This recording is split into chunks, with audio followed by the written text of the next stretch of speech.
Hello, hello everybody, bienvenue dans votre voyant général du jour, j'espère que tout le monde va bien.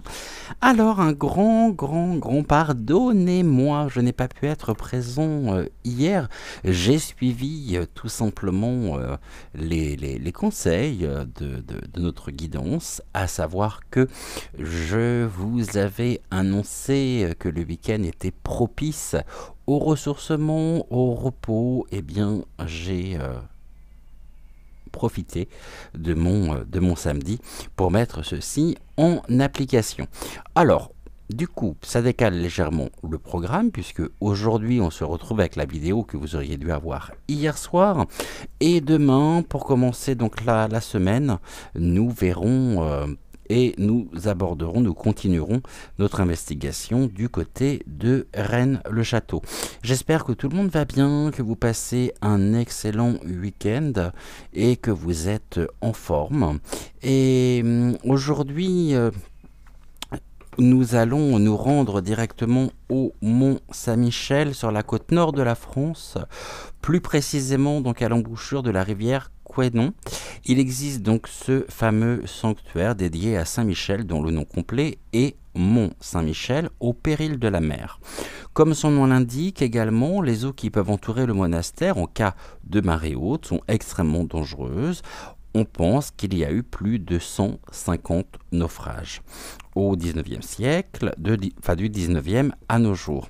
Donc 150 naufrages. En tout cas, tant par sa majesté que par son caractère sacré, le monastère français a été élevé au rang du symbole de la Normandie, en plus de celui de Saint-Michel et de la religion chrétienne.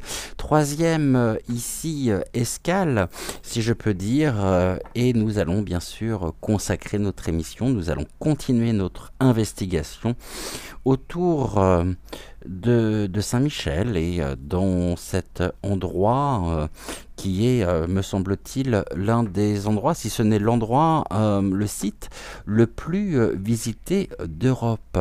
Une histoire extrêmement riche et nous allons regarder eh bien, ce que les cartes ont à nous révéler sur le sujet. Pour cela, on va commencer déjà par le jeu des 152 mots de Suzy Sen. En attendant, vous pouvez vous installer confortablement dans votre canapé, dans votre fauteuil, ou tout simplement remonter les oreillers afin de pouvoir ici vous installer confortablement. Donc on se retrouve en ce dimanche soir pour aborder ce soir donc le Mont Saint-Michel. Dont beaucoup se battent sur l'appartenance. Est-ce que le Mont Saint-Michel appartient à la Normandie? Est-ce que le Mont Saint-Michel appartient à la Bretagne? Est-ce que vous êtes plutôt de la team Normandie ou de la team Bretagne? Vous me direz ici en commentaire pour vous si le Mont Saint-Michel est breton ou normand. Ici, c'est une histoire, je dirais, presque vieille comme le monde, pas tout du moins depuis que le Mont Saint-Michel, bien sûr, existe. Mais le Mont Saint-Michel ne s'est pas toujours appelé le Mont Saint-Michel. On verra si les cartes nous en parlent ou non, car de sources sûres, de la part d'historiens, le Mont Saint-Michel s'est appelé à un moment donné la tombe. On appelait donc le Mont Saint-Michel la tombe. Il faut savoir qu'à la place de l'abbaye, ici mondialement connu, s'élevait un temple où était célébré le culte de Mitra également, et selon donc toujours la légende, je dirais l'archange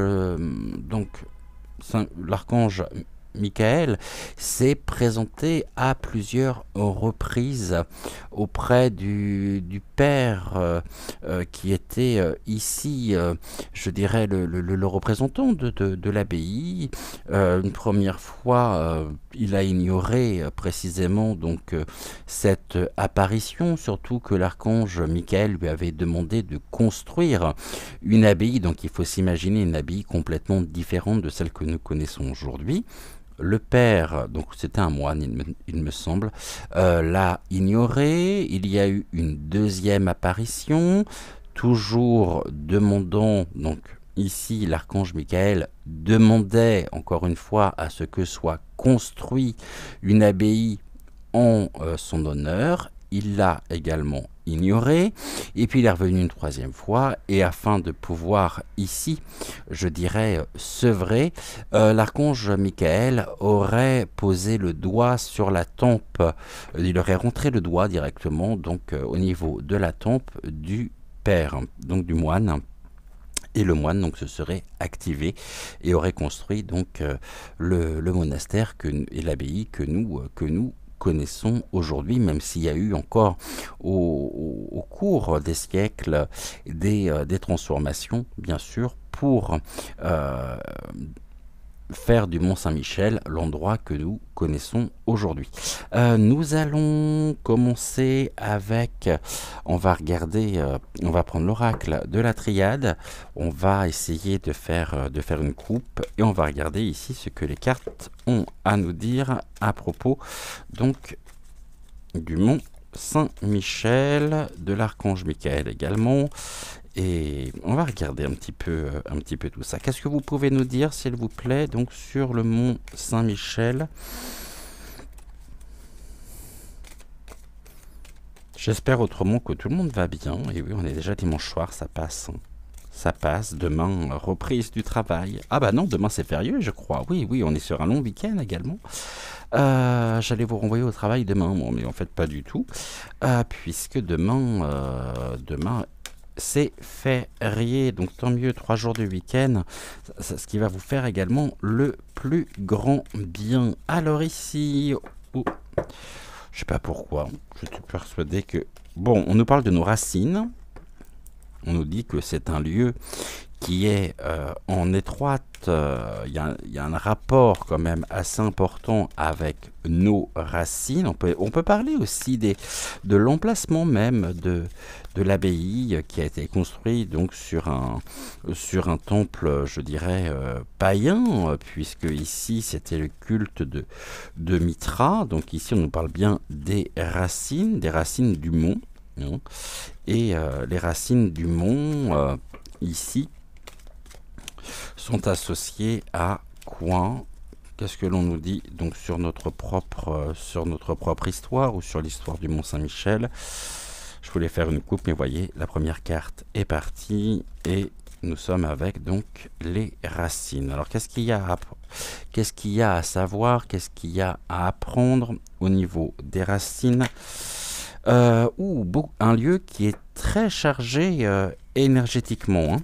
C'est un lieu, je dirais, presque dans lequel il y a de fortes énergies, des énergies qui sont quand même presque démultipliées. Alors est-ce que ici nous avons donc cette force, hein, cette force énergétique, et qu'est-ce que l'on peut nous dire d'autre?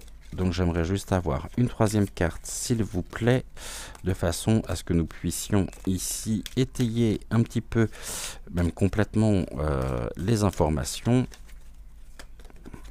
Et on nous parle de la foudre. Bah ouais, déjà c'est sûr, la foudre, je vous rappelle que lors des... il me semble que c'est, si je ne dis pas de bêtises, Viollet-le-Duc qui a créé la flèche du monastère, qui a créé aussi et qui a fait implanter Saint-Michel tout en haut. Il y a eu des anecdotes et je pense que ici cela nous évoque ceci.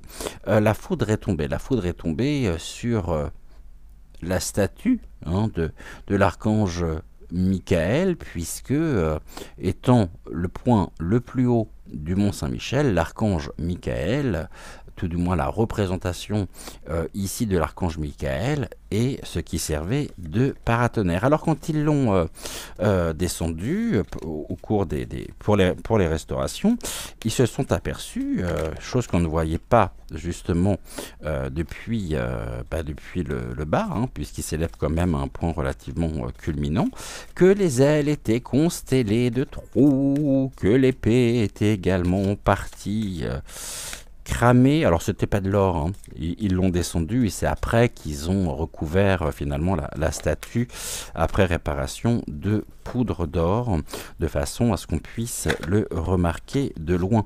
La foudre aussi nous parle donc au niveau des racines, au niveau de l'histoire du mont.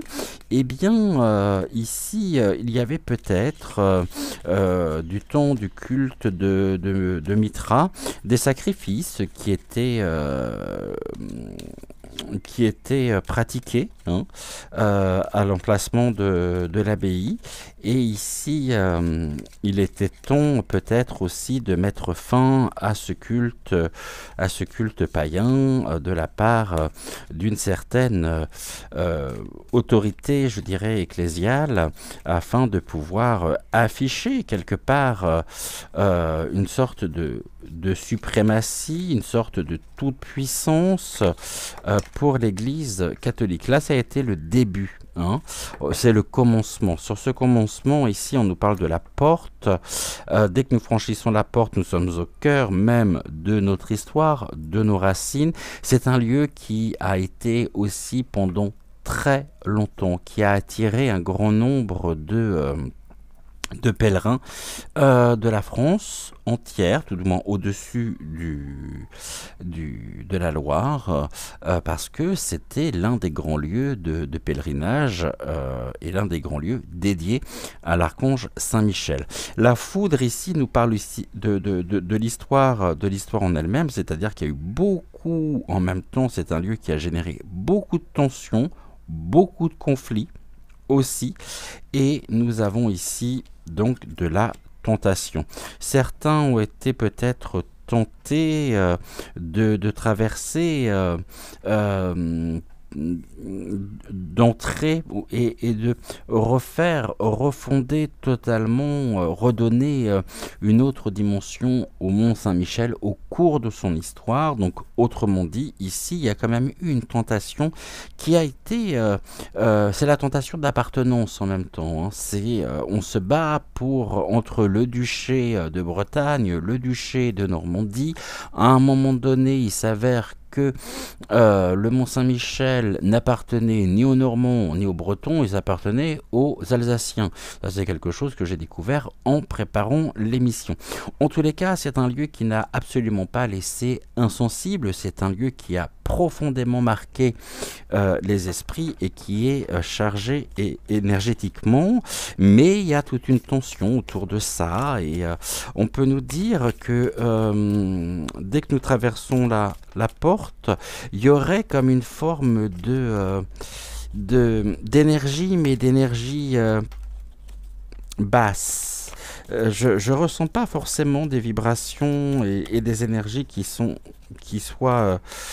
bienveillantes, il y a ici quand même un grand nombre vous voyez, on passe la porte, on s'avance, on rentre directement dans le mont, et au niveau du point le plus élevé, le plus haut, on est ici dans l'éther. Alors c'est un lieu en même temps qui est très chargé énergétiquement, et dans lequel au niveau éthérique il y a un certain nombre de manifestations. Là on a eu la sagesse avec le mont, oui, la pyramide. Quand on regarde le Mont Saint-Michel, on est bien ici sur une forme pyramidale. Et là, j'ai une carte qui vient de partir directement. Alors, j'aimerais bien pouvoir la récupérer, cette carte. Est-ce que c'est possible ou non? C'est toujours possible. Là, on nous parle c'est un lieu en même temps initiatique. Voilà, c'est un lieu initiatique, un lieu qui est observé, et on a en même temps, pour moi, hein, une forme Voyez, le terme central, c'est quand même la tentation, l'initiation. Donc ici, on nous parle bien aussi de la magie. Hein. On nous parle du dragon également. Alors avec Saint-Michel, c'est très parlant, le dragon. Et ici, voyez, il était au niveau donc de la foudre a donné naissance, hein, il y a eu un commencement qui a donné naissance à quelque chose. On va regarder précisément à quoi, parce que là c'est très intéressant. La sagesse, on nous dit que nous avons aussi une présence spirituelle très importante, hein, quelque chose qui est au niveau du Mont Saint-Michel, qui a été pendant un certain nombre d'années un lieu d'initiation qui a donné naissance. Et j'ai presque ici une notion d'alchimie, une forme de pratique alchimique. Alors c'est peut-être lié au culte de Mitra, hein, à voir. Donc là, vous voyez, on nous parle de l'âme qui est présente, hein, l'énergie de l'âme qui est encore présente dans les lieux, même si ici, il y a une fin. Il n'y a pas de place au doute, en fait. C'est ce que l'on nous dit. L'âme est bien présente. Il y a des âmes qui sont encore présentes. C'est en ça, justement, que c'est un lieu qui est extrêmement chargé d'un point de vue énergétique, car il y a une âme. Et il y a peut-être aussi je dirais un certain regard à un moment donné qui a souhaité mettre fin au doute afin ici de pouvoir aussi entretenir la légende du mont. Et cette âme, on va regarder précisément ce qu'il en est. On a les ailes ici, et pour moi on a bien la présence donc sur ce lieu, hein, de l'archange Michael, effectivement, mais pas que. J'ai aussi et d'ailleurs je les distingue, il y a aussi des âmes, je dirais, beaucoup plus anciennes, qui sont enfermées un peu dans l'éthérique, donc au niveau de l'astral. Et là on nous parle de la pénitence. Alors là c'est important, parce que la pénitence ici nous rappelle qu'à un moment donné de l'histoire du mont, l'abbaye en elle-même a servi de lieu de prison.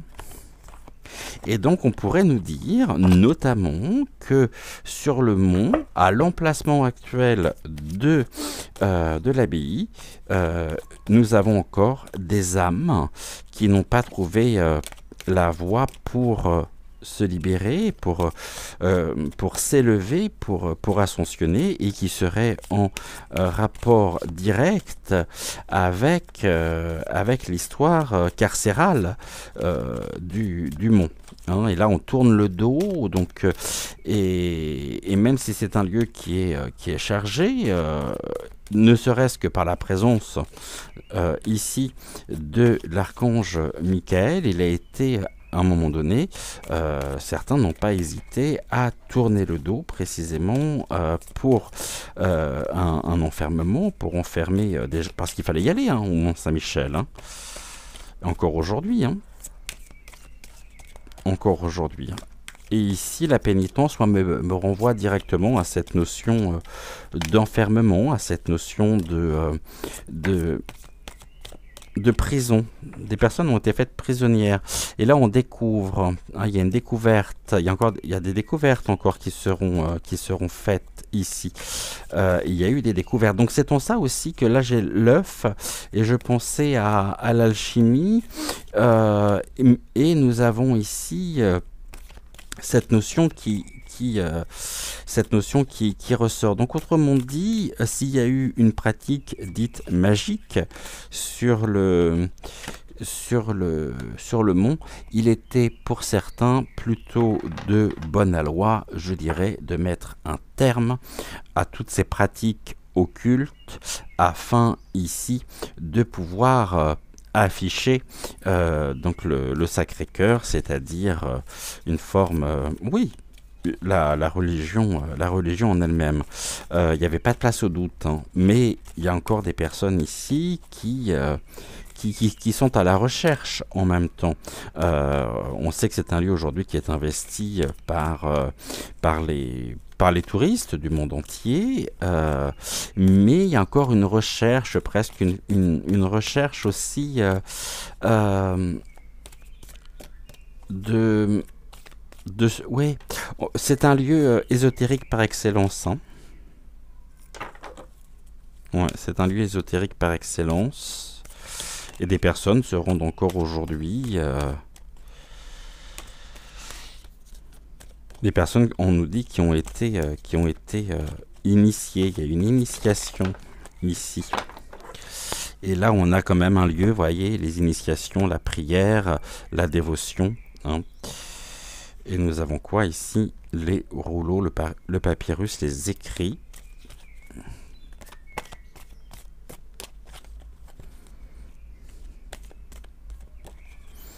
Les écrits, et nous avons en même temps... C'est un lieu aussi dans lequel certaines viennent se recueillir peut-être. On pourrait nous dire également qu'il était important pour que ce mont puisse attirer un grand nombre de pèlerins, qu'on puisse y retrouver notamment et qu'on puisse y exposer des reliques que l'on pourrait faire passer peut-être pour peut-être pour le moine que j'évoquais en début d'émission, et le moine qui aurait vu à 3 reprises l'archange Michael, mais il y a quand même une recherche sur les lieux, hein. Il y a une recherche de plénitude, c'est un lieu qui peut aussi attirer un certain nombre de curieux, on est presque... et là on nous dit que de toute façon, alors les cartes sautent de partout aujourd'hui. Tac, on est dans l'erreur. L'erreur, la pomme, K1.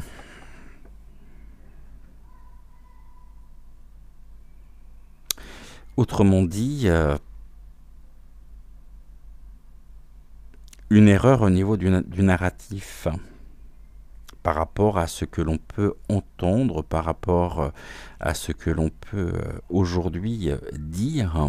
On nous dit que là, il y a quand même eu une erreur du narratif.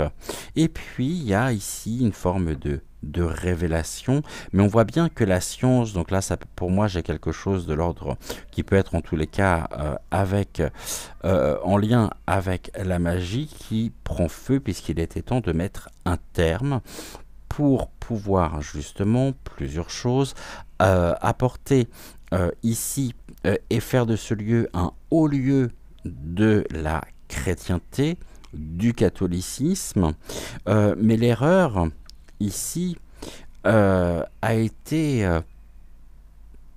vous voyez, et on a même ces âmes qui sont encore présentes, hein, ça c'est quelque chose de très fort, et dans l'emprisonnement, là, ça peut être les lois, ça peut être les décisions, le papyrus, hein, qui a enfermé ici les âmes, ou des âmes, qui ont été tenues prisonnières. La fin, il était temps de mettre fin, donc ici, à tout ce qui peut être de l'ordre de la science, afin de laisser place ici, et de laisser toute la place aux prières, donc à la dévotion. Le doute, il y a beaucoup de doutes qui persistent encore aujourd'hui, quant à la nature même du mont. Est-ce que le mont est un lieu qui est ici, je dirais, comme tant d'autres à travers le monde? Je suis pas sûr. Je pense qu'il a vraiment une présence. Il y a toute une histoire. On va partir effectivement d'un culte. Ensuite, on va arriver donc à l'apparition de l'archange Michael, et pour finir ici, dans un lieu d'incarcération, avant de devenir ce que nous connaissons, à savoir ce lieu de tourisme. Donc il y a toute une évolution par rapport à ça. Ici, on nous parle de quoi? Du nadir, du néant.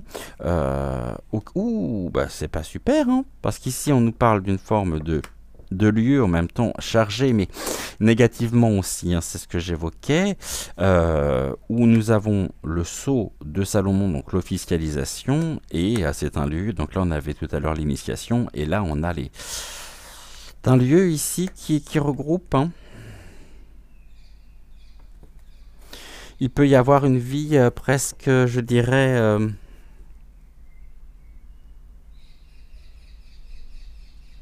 une présence sataniste sur les lieux, hein. Une présence, une confrérie, hein. Ok, merci beaucoup au guide. Les guides me disent qu'il a été question à un moment donné, au cours de l'histoire du Mont Saint-Michel. Le Mont Saint-Michel ici était extrêmement convoité. Je parlerai notamment ici de toutes les forces négatives incarnées qui avaient pour intention de mettre un terme à la confrérie, c'est-à-dire à la vie monastique, et ce de manière officielle, officieuse.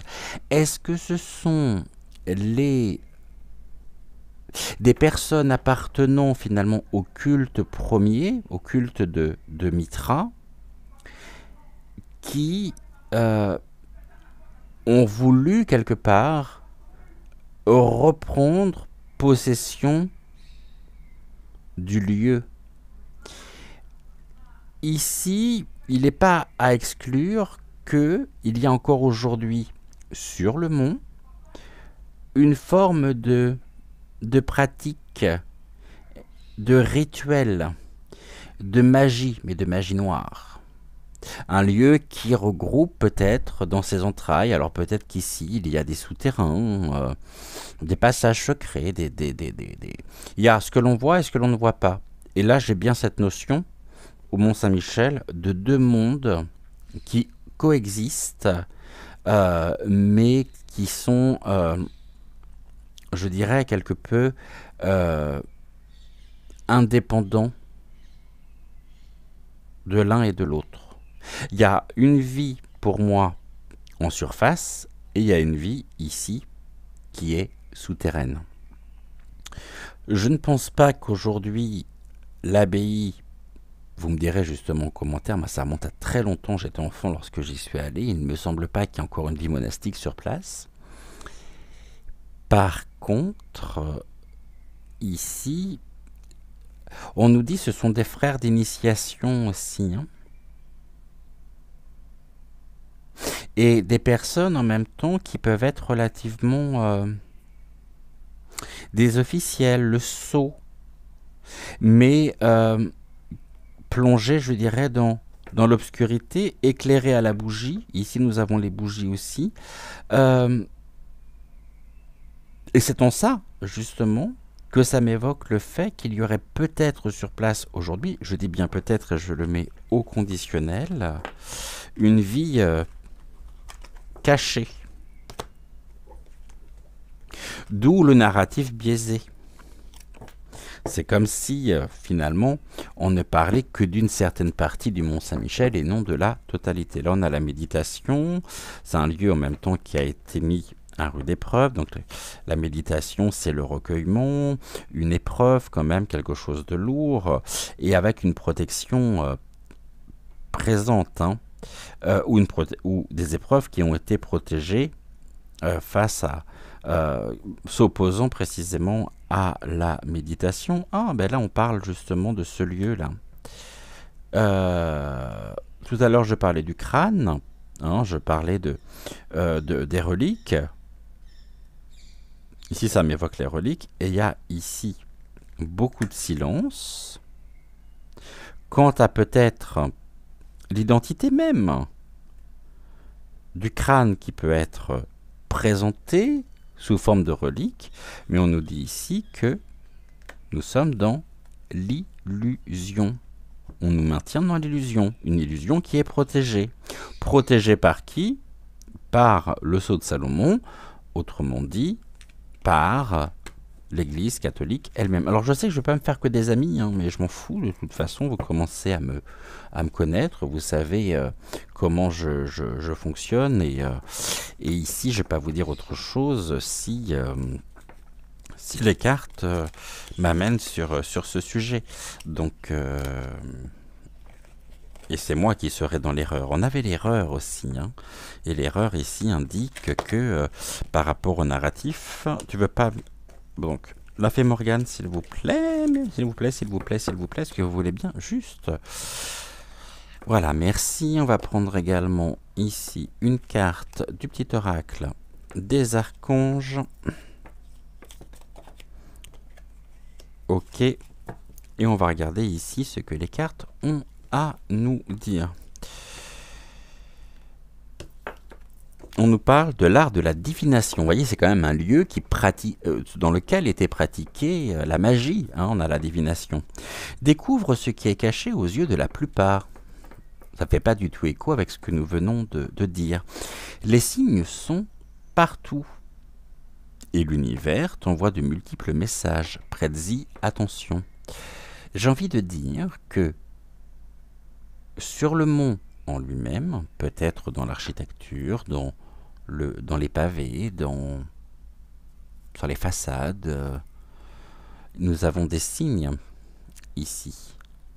Nous avons des choses occultes qui sont aux yeux et aux vues de tous ceux qui franchissent la porte du Mont Saint-Michel. Il suffit de regarder, il suffit de savoir décrypter. Et nous avions tout à l'heure cette notion importante de personnes qui se rendent aussi sur place pour des initiés. C'est un lieu qui regorge secret, le Mont Saint-Michel. C'est un lieu qui regorge de messages codés, de messages cachés, et l'art de la divination, ici c'est l'art de la magie. Bien sûr, ça me renvoie encore, et c'est ici un point commun avec les deux autres lieux que nous avons été voir. Donc, Scaling Michael. La semaine dernière, nous étions où Mount... comment il s'appelait? Je ne voudrais pas dire de bêtises. La semaine dernière, nous étions à Saint-Michael Mount. Et nous avions aussi ici la présence de Merlin. Bon, bah, j'ai encore Merlin ici, hein. Et là, nous avons l'archange Raphaël, ton pouvoir créateur. L'archange Raphaël t'aide à faire confiance à ton intuition, à tes ressources intérieures et à ton pouvoir créateur, afin de manifester ce que tu désires dans la matière de façon juste et en te servant et en servant le plan divin. Bon, et bien ici, je pense que la magie a été chassée du mont pour... La magie, et c'est rigolo parce que j'ai encore on me répète encore, revenons aux fondamentaux, aux bases. La base, c'est justement le culte de Mitra. Le culte de Mitra qui a été, à un moment donné, très certainement, comparé à une forme de pratique hérétique. Et je me pose même la question, puisque là on nous parle du pouvoir créateur, s'il n'a pas été dans une France qui était alors complètement différente de celle que nous avons et de celle que nous connaissons, je me demande s'il n'a pas été dans les cartons ou dans les projets aussi de créer la légende, de créer le culte autour de l'archange Michael. Autrement dit, il y avait un besoin aussi d'affirmer et d'afficher la toute-puissance du pouvoir ecclésial ecclésiastique sur le mont, et donc de chasser quelque part les hérétiques. Et la magie du lieu. Seulement, c'est un lieu qui a été ici, qui est très chargé. On voit qu'il y a des présences encore sur le monde d'anciens prisonniers, d'âmes d'anciens prisonniers. Alors je ne parle pas des apparitions, je parle peut-être aussi de la mémoire. Un lieu qui est très chargé, hein. La mémoire des murs, la mémoire du sol, et tout cela, parce qu'ils étaient complètement isolés. On a une mémoire aussi qui est celle précisément On a plusieurs choses.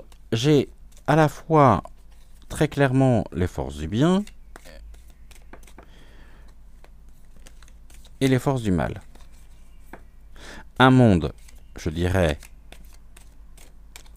visible et un monde caché. Et je serais curieux de savoir ce qui se trouve sous les ruelles du Mont Saint-Michel. Ici, on nous parle des festivités. Ben oui, c'est un lieu qui est devenu... vous voyez, là, on a le patriarche. Et là, nous avons le pouvoir. Le pouvoir en même temps, un certain pouvoir, quelque chose qui pèse, hein, quelque chose de lourd. Et ici, on a les anges, les petits angelots. Et bien sûr, on nous renvoie sur la festivité, sur les festivités qu'il pouvait y avoir peut-être aussi, et qui étaient peut-être rendues pour célébrer le culte, hein, de Saint-Michel. Mais on voit bien que c'est un lieu de pouvoir. C'est un lieu qui a suscité pendant longtemps le conflit, qui a suscité les querelles, qui a suscité... Et ici, ce qui est important, c'était de pouvoir afficher et affirmer un certain pouvoir par une refonte et une écriture, hein, d'une nouvelle histoire, afin d'attirer les foules et les badauds. Mais de toute façon, ici, on voit bien que c'est un lieu qui a été attaqué aussi, hein. Par qui? Par les légions, je dirais par les légions célestes. Ici, l'éléphant, c'est ce qui est lourd, c'est ce qui pèse. Qu'est-ce qui pèse? Le pouvoir. Et aujourd'hui, il y a peut-être justement ici cette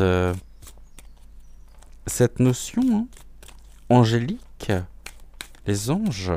Mais les anges, on nous parle aussi de la lutte des moines, parce qu'ils y sont pour rien, hein, qui vivaient sur place, qui se sont battus, peut-être aussi accompagnés et aidés par je dirais, le roi des anges, des légions célestes, autrement dit par l'archange Michael, qui se sont battus face à... On nous parle de cette querelle ici, hein. Les arcs et ici c'est le pouvoir qui a... pouvoir... J'ai presque aussi cette notion militaire. Et je sais pas pourquoi. On parle de Napoléon. Est-ce que la prison a été créée par... est-ce que l'abbaye en elle-même a été réquisitionnée, je dirais, par Napoléon pour en faire pour en faire une prison. En tout cas, on a le pouvoir, hein. C'est un lieu de pouvoir aussi. Bon, là, on en a deux. Bon, et aujourd'hui, il a été fait le choix, enfin, depuis quelques années quand même, hein, d'en faire commerce. Aujourd'hui, c'est ce qu'il en est. Là, on a l'inspiration. Une inspiration, d'accord, par rapport donc ici aux légions célestes et donc par rapport aussi à... Je vais revenir avec l'archange Michael, hein. Et il y a du chagrin par rapport à ça. Le chagrin, le notaire, des choses qui ont été vendues, des choses qui ont été cédées, décidées par le pouvoir ici, ecclésial. On me parle chagrin, notaire, commerce, on me parle d'expropriation, de lieux réquisitionnés. Là, il y a de l'indécision. Tout à l'heure, on avait le doute. Là, on a l'indécision. Et en carte centrale, nous avons l'enfant.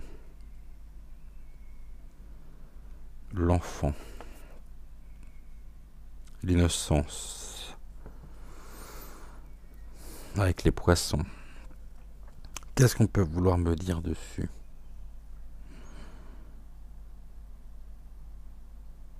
On va remettre une carte ici parce que l'enfant, l'automne, les choses tombent.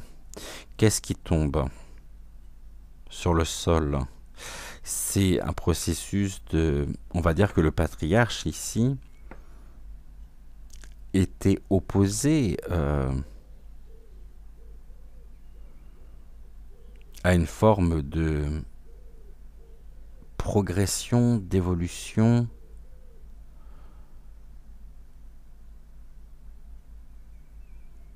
de la vie monastique sur place. Et là, les choses finalement tombent. Pourquoi? Parce que on n'a pas du gain, bien sûr, hein. Ici, le choix est fait justement d'en faire commerce. Les feuilles tombent, ok. On me montre les billets de banque que l'on sort, hein. L'inspiration, autrement dit, et l'indécision.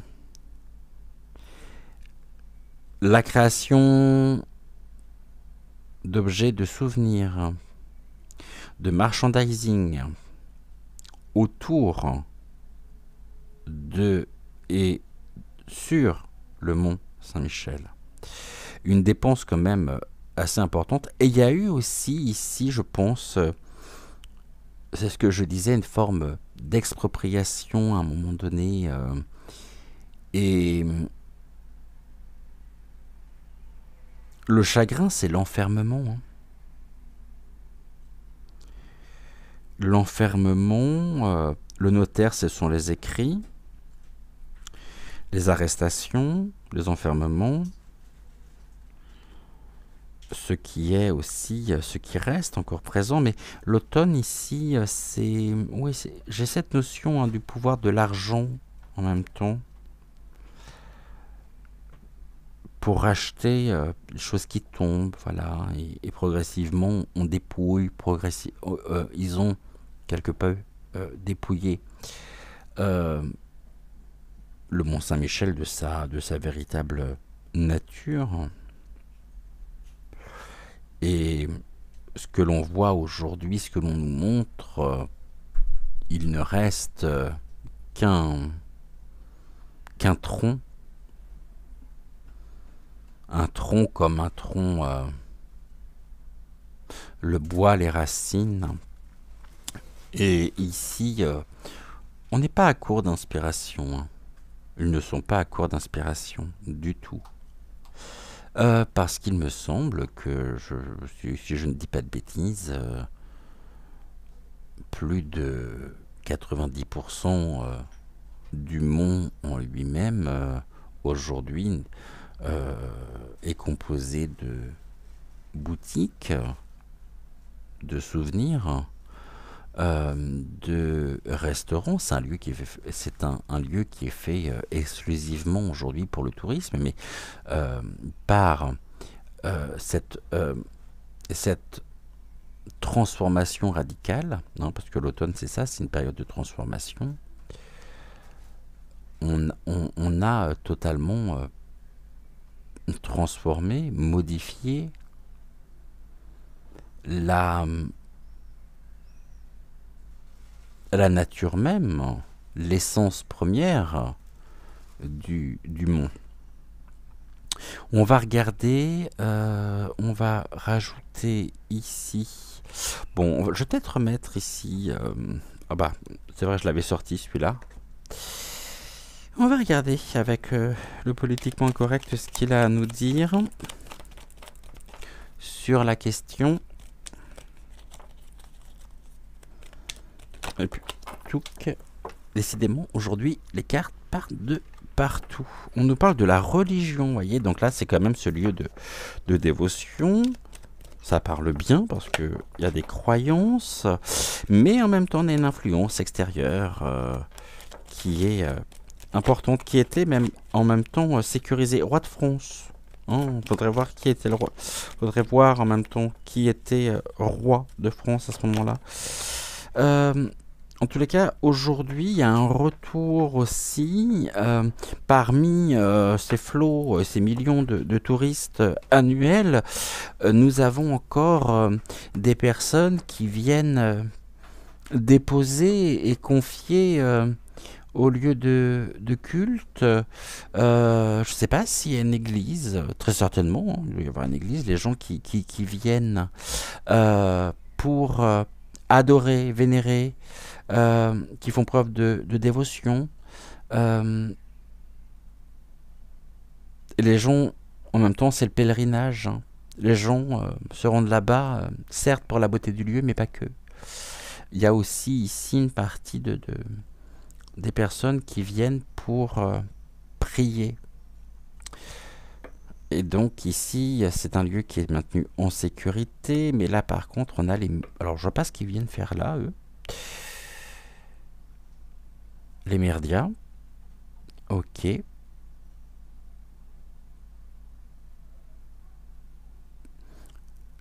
Pourquoi on nous parle d'un besoin aussi de sécurité ici?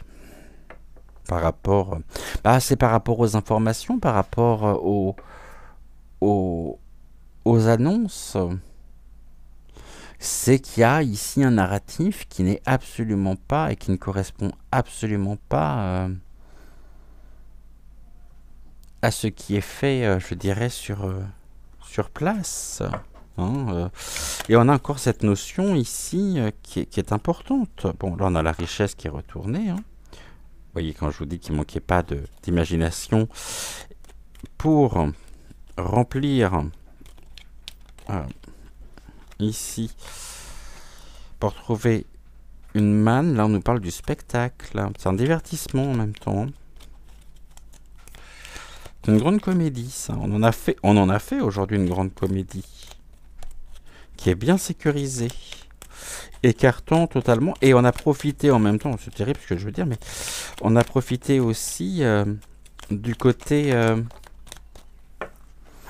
mystique des lieux, hein, des personnes qui pouvaient se rendre, et là on a cette ce lieu de toute façon est un lieu empreint de combativité, de conflit, d'agression, de violence, tout au long de l'histoire, de son histoire. Alors ici on nous dit quoi? Vous voyez, une catastrophe. Pour la religion, ça a été une véritable catastrophe. Pour les personnes qui venaient, pour tous ces pèlerins, ça a été une véritable catastrophe. Parce que ici, il y avait un enrichissement Et c'est un lieu qui était extrêmement gardé, qui était... on nous parle de la... quoique, ici, on nous parle aussi de la discipline, de cette discipline religieuse qui a laissé place, effectivement, à une forme de divertissement à des fins, ici, financières. Et c'est un lieu, en même temps, qui a été particulièrement emprunt tout au long de son histoire. On nous parle de l'armée, une invasion aussi, hein, de l'armée. Et pour moi, on a cette notion avec cet emprisonnement. Il a été décidé à un moment donné de... Il y a presque... Je ressens aussi une forme de capitulation de la part... on nous dit que même si les gens aujourd'hui, même si certaines personnes, alors c'est loin d'être la majorité, font preuve encore ici, se rendent sur les lieux par dévotion, mais en même temps, attention, parce que la carte de la religion aussi fait allusion et fait référence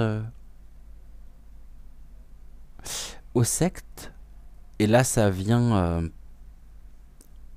en totale résonance avec ce que nous avions tout à l'heure avec l'oracle de la triade, à savoir les adversaires, les satas, qui sont à l'œuvre. Et donc pour moi, c'est un lieu qui est extrêmement chargé et pas forcément positivement. Voyez, spectacle et jeux, passe-temps, cataclysme, c'est un bouleversement, justement. Parce que tout n'est que stratégie ici pour bouleverser.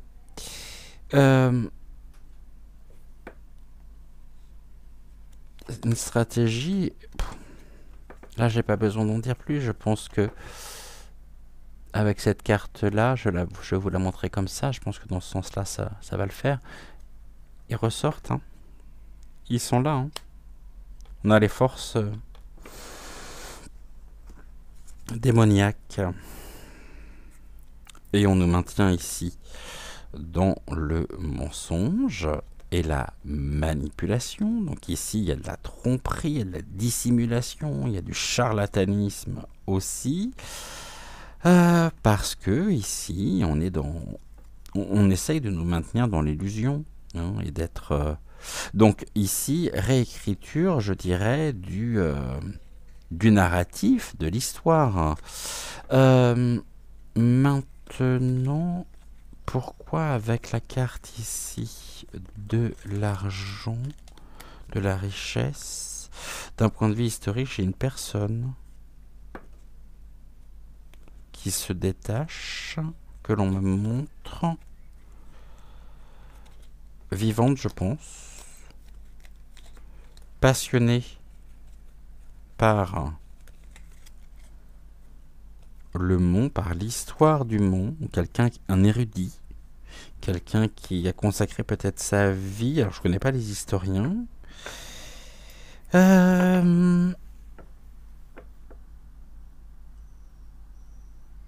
c'est curieux ce qu'on me dit, parce qu'on me dit oseille.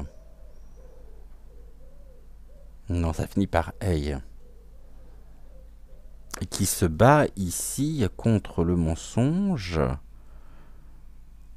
et la domination, aux influences, à l'envoûtement même, qui maintient dans l'illusion.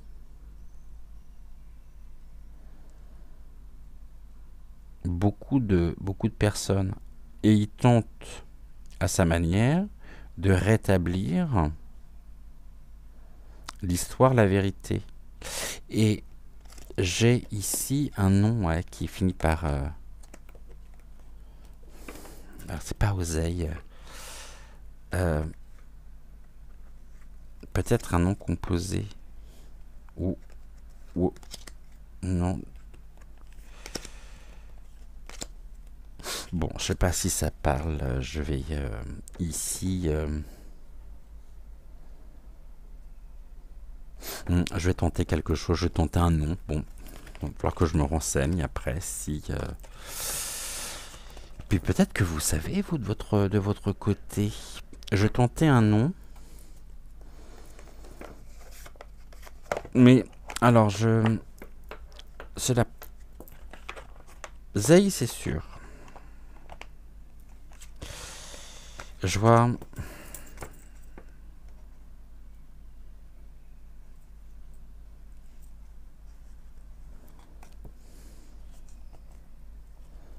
La première lettre, un peu arrondie, un P. Non, c'est pas un P. Un D. Ça pourrait être un D. D'useille, d'oseille. Ah, d'oseille peut-être. Cet historien. Peut-être. D'eau. D'oseille.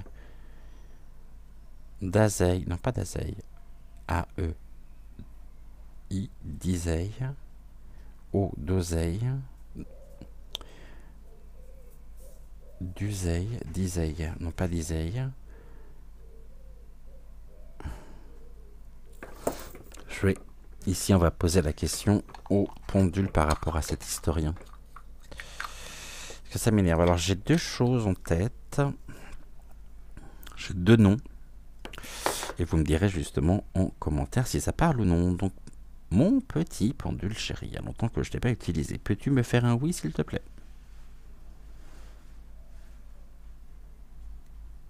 Ok, un nom maintenant. Merci.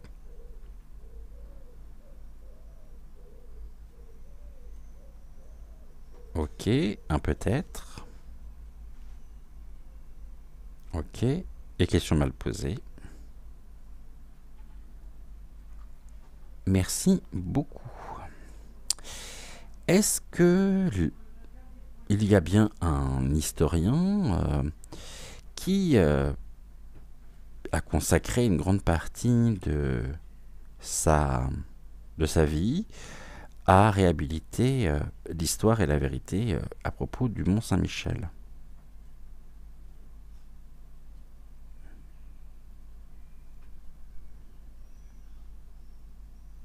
Oui, c'est ça?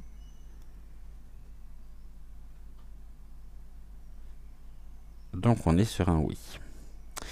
Est-ce que cette personne est un homme?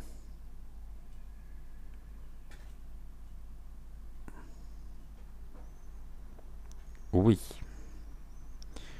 Ok. Est-ce que cette personne, est-ce que cet homme, donc, est encore vivant aujourd'hui?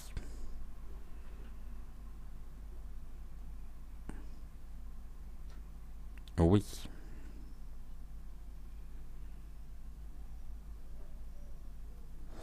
On m'a indiqué une fin de nom avec la sonorité. Hey, peux-tu me confirmer cela?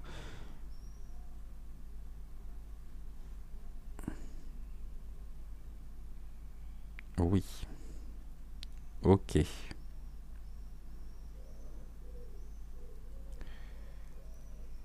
Cet homme s'appelle-t-il D'oseille?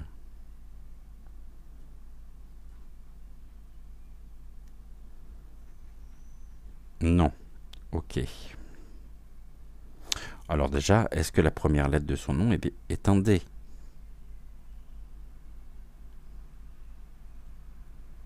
Oui. Ok, merci. S'appelle-t-il, le deuxième nom que j'avais en tête, D'oseille?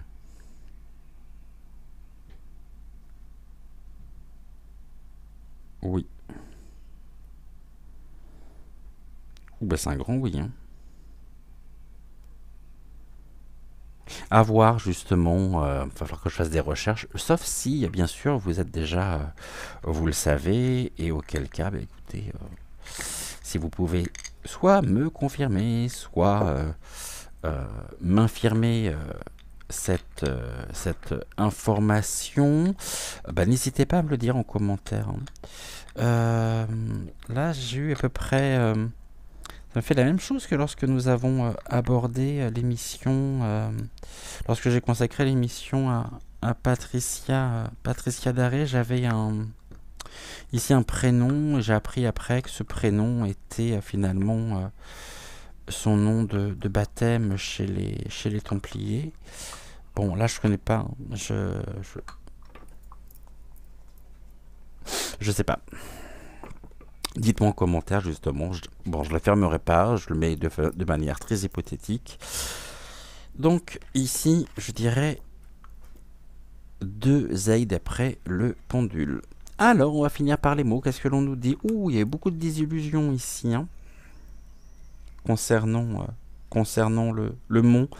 De la déception aussi, hein. Bon, parce que, excusez-moi du peu, mais c'est devenu une machine à fric surtout. La désillusion ici, et des complicités pour nous maintenir et pour entretenir cette désillusion.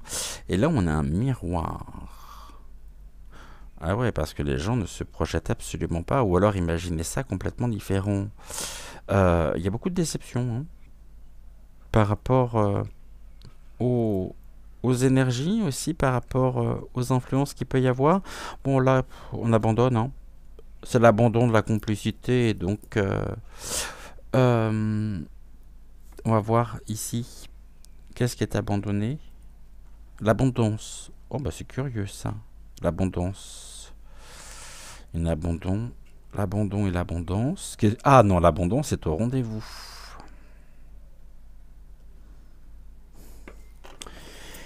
L'abandon. Ici, l'abandon. Quelque chose d'accidentel. Un accident. Réconcilié. Un accident qui réconcilie. Et là, on a encore les énergies qui sont au rendez-vous, hein, avec abondance. L'abandon ici, on n'est plus dans... On nous maintient dans la désillusion, donc c'est presque le mont lui-même qui est abandonné, hein, qui est coupé de sa véritable histoire, de sa véritable nature, de son essence même. Et nous avons ici quelque chose d'accidentel, ou un lieu sur lequel il y a eu peut-être un certain nombre d'accidents, ou un accident. Cet accident nous permet aussi, alors c'est assez curieux, de nous réconcilier avec nos énergies, ou a permis de réconcilier l'énergie du lieu. Ici, au niveau de l'énergie, on nous dit que l'énergie est au rendez-vous de manière abondante. Ici, nous avons eu une complicité ou des influences extérieures qui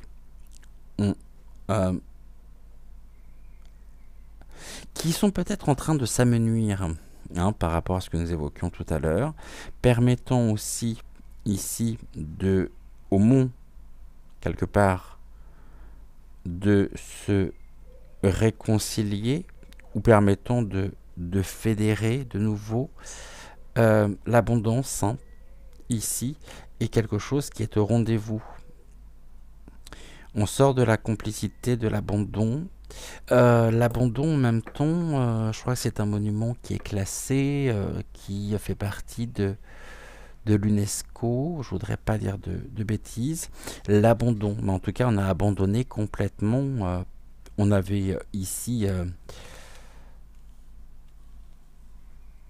c'est comme si finalement certaines personnes ont renoncé à y aller, parce que finalement ce qu'ils ont découvert était pas, voilà, a créé cette désillusion. Et ici nous avons quoi? La manipulation. Bon, avec Sirena en plus, la sirène qui est au milieu, hein, et qui se trouve dans la mer, bizarrement, comme ici le mont, et ici Sirena, c'est bien sûr le monde illusoire. Alors ça, c'est très curieux, vous voyez. C'est le monde illusoire aussi, au niveau des mots-clés. La séduction. Mais on a cette manipulation. Hein. Ici, on nous parle de séduction, de danger, de manipulation. Et on nous demande également de faire attention et de nous méfier de ce qui nous entoure. Que ce soit une personne qui pourrait nous séduire par intérêt, bizarrement, ou encore une situation qui nous obsède. Ici, le poème canalisé par Marie Bouteau, la créatrice justement de cet oracle, est le suivant. Qui es-tu, Sirena? Les yeux gorgés de malice, le visage en est un supplice. Es-tu une femme ou un mirage? Tu guettes, tu appelles, tu chantes, tu déchantes, tu te nourris, tu te délectes. Ta voix mélodieuse n'en est que plaisir et souffrance. Sur ton rocher, tu siffles, tu murmures. Tes pensées n'ont qu'un seul but, te nourrir pour ne pas t'affaiblir. Tu montres ton vrai visage, ta beauté n'est qu'illusoire, ton regard, ta bouche, tes dents, tout est faux semblant. Lorsque tu piques à vif, il est déjà trop tard, mais toi, tu n'étais pas en retard. On pourrait ici retranscrire, hein, vous allez voir, ça matcherait bien même. Qui es-tu, le mont? Tes yeux gorgés de malice, ton visage en est un supplice. Es-tu un mont ou un mirage? Tu guettes, tu appelles, tu chantes, tu déchantes, tu te nourris, tu te délectes. Ta voix mélodieuse, n'oubliez pas que lorsqu'on arrive sur le mont, la première chose que l'on voit, après avoir passé la porte d'accès, c'est ici les fameuses omelettes et le bruit du fouet. Ta voix mélodieuse, la voix du mont, hein, n'en est que plaisir et souffrance. Sur ton rocher, tu siffles, tu murmures. Tes pensées n'ont qu'un seul but, te nourrir pour ne pas t'affaiblir.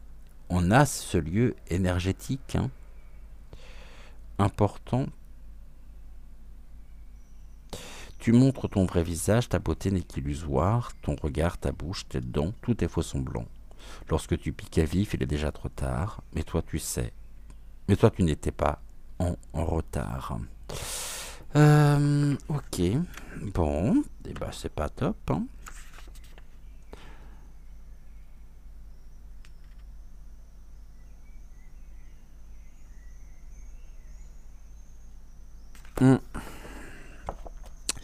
Donc c'est un lieu qui aurait très bien pu être très positif et c'est un lieu très chargé négativement. On a les deux en fait, on a les deux présences sur place et il y a cette double polarité finalement. Voilà ce que nous pouvions dire pour notre émission d'aujourd'hui. Donc on se retrouve demain pareil à 20h20 pour un prochain épisode de notre investigation sur les traces de l'abbé Saunière. Et ben vous l'aurez pas eu, vous ne l'aurez pas eu aujourd'hui, mais vous l'aurez demain. Bon, ça tombe bien, en même temps c'est un jour férié, donc ça change pas grand chose. En attendant, je vous souhaite une excellente soirée. Prenez soin de vous, plein de courage.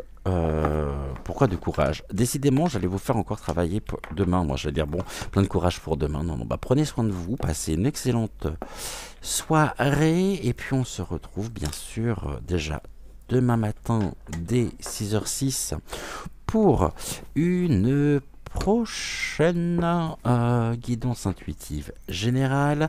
Et ensuite, on se retrouve à 20h20 en compagnie donc de l'abbé Saunière. En attendant, n'oubliez pas de liker la vidéo, de vous abonner à la chaîne si ce n'est toujours pas fait, et d'activer aussi la cloche, la petite cloche, si vous ne souhaitez pas manquer d'émissions.